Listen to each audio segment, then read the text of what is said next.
You may recognize these bikes or have even used them. When bike-sharing companies like O-Bike went bankrupt and Ofo and Mobike started withdrawing from major markets like Singapore, they left tens of thousands of these unwanted bikes in their wake.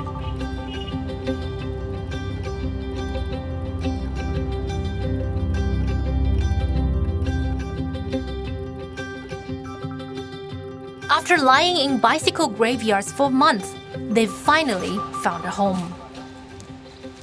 These brand new unassembled bikes behind me have already clocked up a high carbon footprint, being manufactured in China, first deployed to Singapore, and now ending up in a Yangon warehouse. Hopefully, Myanmar will be their last port of call.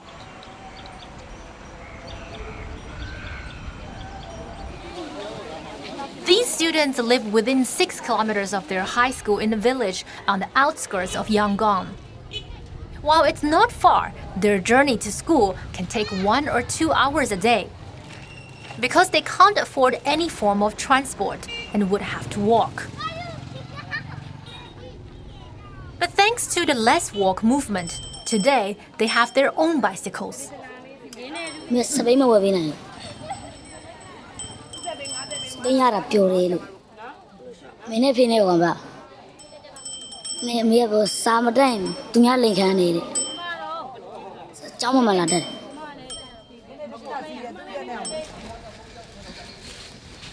Let's Walk movement is a charitable organization which aims to improve access to education by donating bicycles to students living below the poverty line.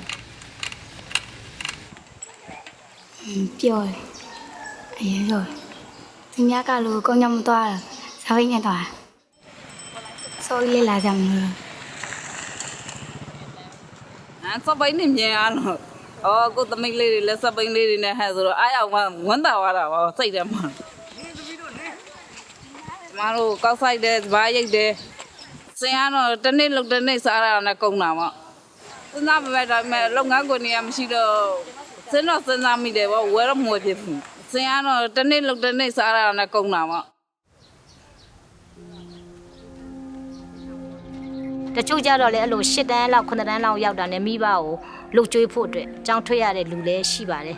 Jamal say Macao, no? Oh, tomorrow, I am of your ware, Dilumio, Lucini Shire to Jamole, Jamaya John Dare to Bono, Jamaru, John Gira Pietavo, no, Jamaro when I Pietaka.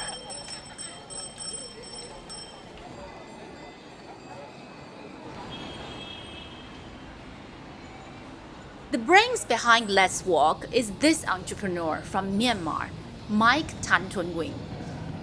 Currently, there's about every 1 student or 5 students end up dropping out of school in Myanmar. Part of the reason is, of course, access to education, the distance, and we realized that actually many people, they need a bicycle. Let's Walk is a good example of a third world country solving a first world problem. Although the sharing bicycle economy bubble has burst in big cities around the world, it is here in rural Myanmar these disadvantaged children have come to the rescue. It is true that one man's trash is another man's treasure. When I started giving the bicycles to the children, firstly, it was astonishment. The children never believe that they are getting this bicycle for free, because this is something very valuable in their standard. It's almost like one month of their wage. Second is, of course, maybe tears of joy, because they now know that they no longer have to walk 2-3 hours to school anymore. They can cycle 30 minutes to school. They have at least 1 hour, 2 hour more time. In terms of distribution, how do you make sure that no kids are left behind? We want to really benefit the most vulnerable group. Currently, our selection criteria is actually for students that walk actually 2 hours to school. Second thing is that they cannot have any other vehicles at home. Third, we tend to choose families that are more vulnerable, either for single families or maybe orphans. So these are our main criteria right now. So rather than the students applying directly from us, we actually work with the schools. Lastly, when we give the bicycles, we want their guardian or their parents to sign an undertaking letter of acknowledgement that they won't sell this bicycle away. idea to recycle and reuse discarded bikes first came to Mike in 2018. When an old bike from Singapore, they went bankrupt in 2018, I could see a lot of these bicycles being treated very badly. We tried to approach some of the liquidator of old bike company, but the legal red tapes and everything wasn't very easy for me, and I gave up. The idea really started out about 1st of March in 2019.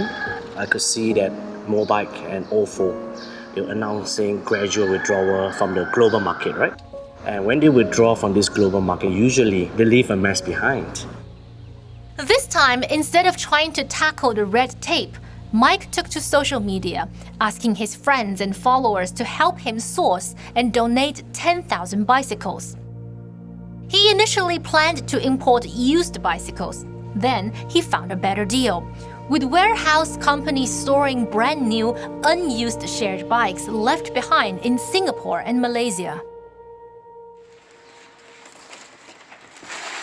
So they started the bicycles, and they were very, very eager to dispose this bicycle. So we bought them at $15 US, $10 in shipping, $5 in modification, and another $5 in dispatching locally.